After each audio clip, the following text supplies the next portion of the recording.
오늘 하나님께서 우리에게 주신 말씀은 예레미야 애가 2장 18절에서 22절입니다. 하나님의 말씀을 봉독합니다. 그들의 마음이 주를 향하여 부르짖기를 딸 시온의 성벽아 너는 밤낮으로 눈물을 강처럼 흘릴지어다. 스스로 쉬지 말고 내 눈동자를 쉬게 하지 말지어다. 초저녁에 일어나 부르짖을지어다. 내 마음을 주의 얼굴 앞에 물 쏟듯 할지어다. 각 길 어귀에서 줄여 기진한 내 어린 자녀들의 생명을 위하여 주를 위하여 손을 들지어다 하였도다. 여호와여 보시옵소서. 주께서 누구에게 이같이 행하셨는지요. 여인들이 어찌 자기 열매 곧 그들이 낳은 아이들을 먹어오며 제사장들과 선지자들이 어찌 주의 성소에서 죽임을 당하오리이까. 늙은이와 젊은이가 다 길바닥에 엎드러졌사오며 내 처녀들과 내 청년들이 칼에 쓰러졌나이다. 주께서 주의 진노의 날에 죽이시되 긍휼히 여기지 아니하시고 도륙하셨나이다. 주께서 내 두려운 일들을 사방에서 부르시기를 절기 때 무리를 부름같이 하셨나이다. 여호와께서 진노하시는 날에는 피하거나 남은 자가 없나이다. 내가 낳아 기르는 아이들을 내 원수가 다 멸하였나이다. 아멘. 오늘 말씀의 제목은 기도, 주를 향한 절박한 탄식입니다.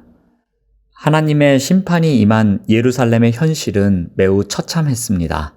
하나님의 심판은 혹독함 그 자체였습니다.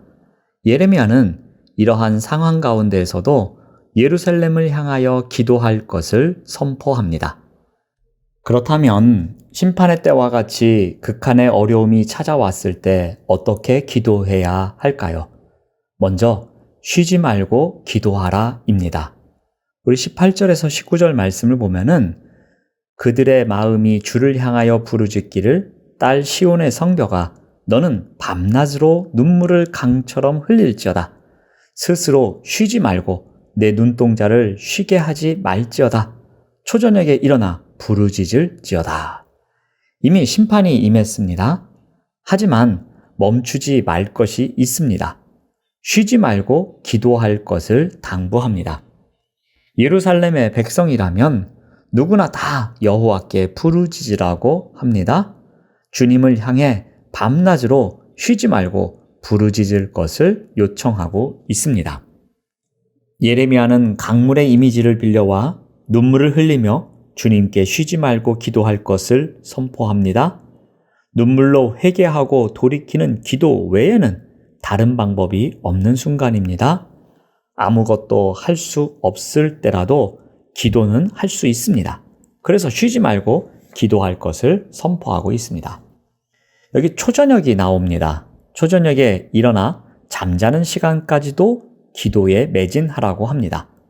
보통 유대인은 밤을 3경으로 나눕니다. 그 처음 시간을 초저녁이라고 합니다.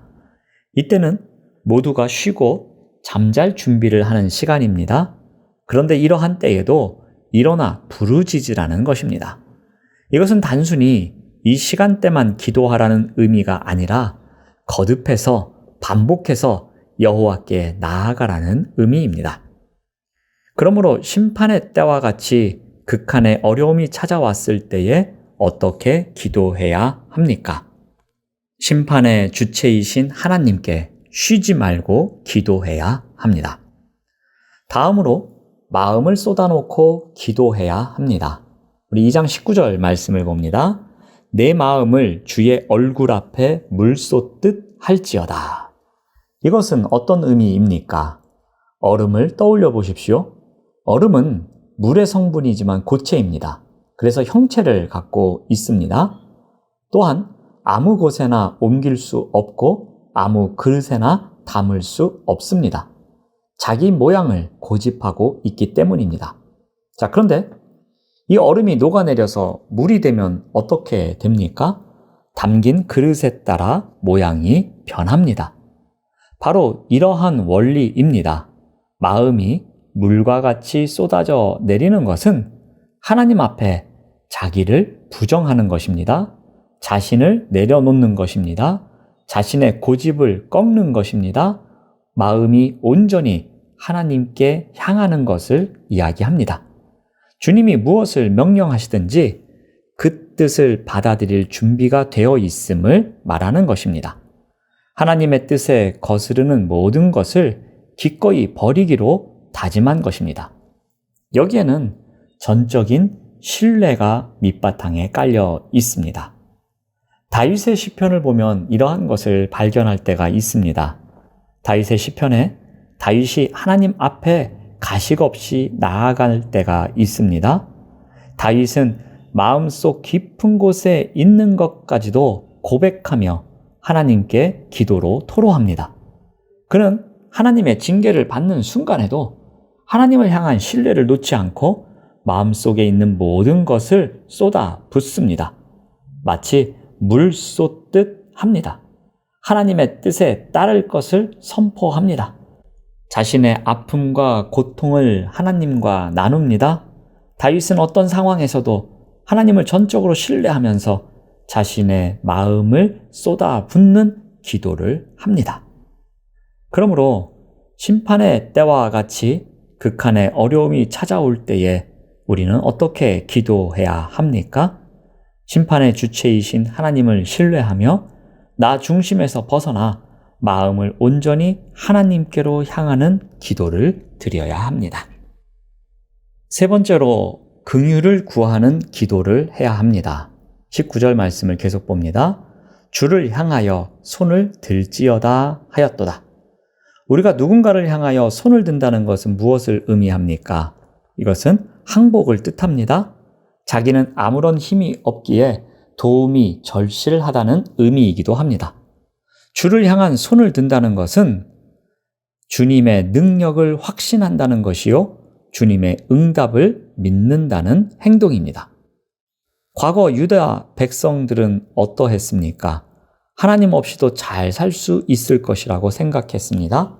그래서 하나님께 등을 돌립니다. 하나님을 떠난 채 우상을 섬깁니다. 또한 동맹국만 있으면 될 것이라고 생각합니다. 그들이 하나님 대신 지켜줄 것이라고 믿습니다. 하지만 하나님의 심판이 내려지자 그것들은 모두 쓸모없어지고 맙니다.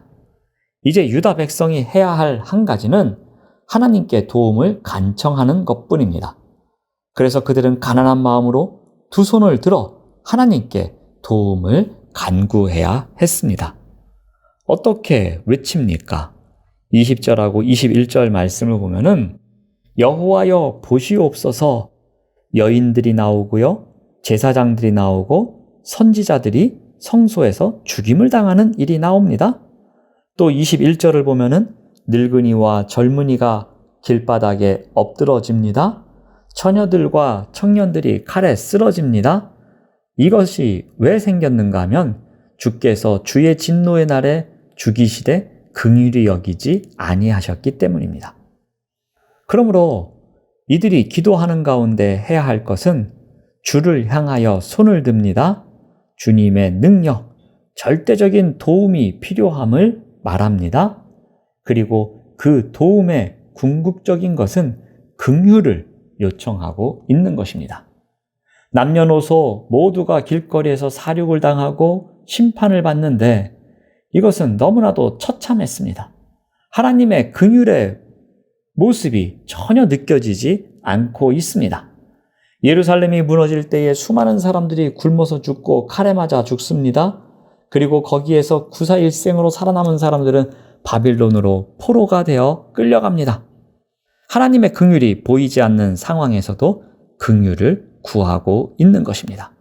절망적인 상황에서도 기댈 것은 하나님의 긍휼밖에 없기 때문이었습니다. 하나님은 심판을 주도적으로 시작하시고 또 철저히 수행하시는 분이십니다. 시작하신 분이 하나님이시기에 끝내실 분도 하나님이십니다. 긍휼을 베푸실 분도 하나님이십니다.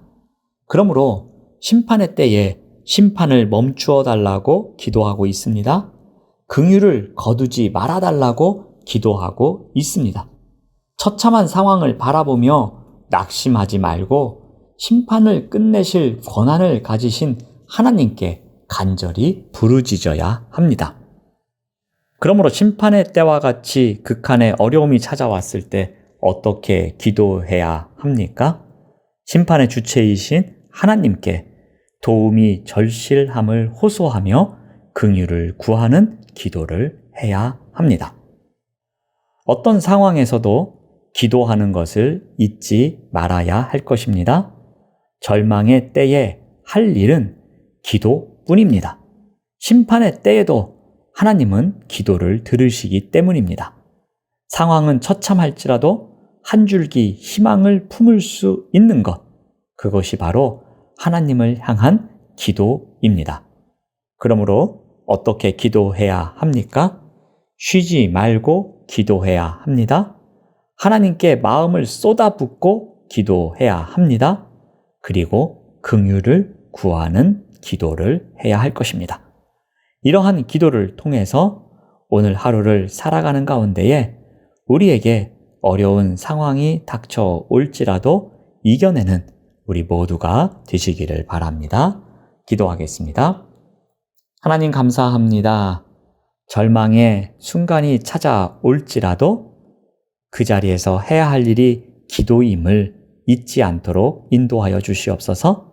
쉬지 말고 기도하며 하나님께 온 마음을 쏟아붓고 기도하며 긍휼을 구하는 기도의 삶을 살아가도록 인도하여 주시옵소서. 예수님의 이름으로 기도드립니다. 아멘.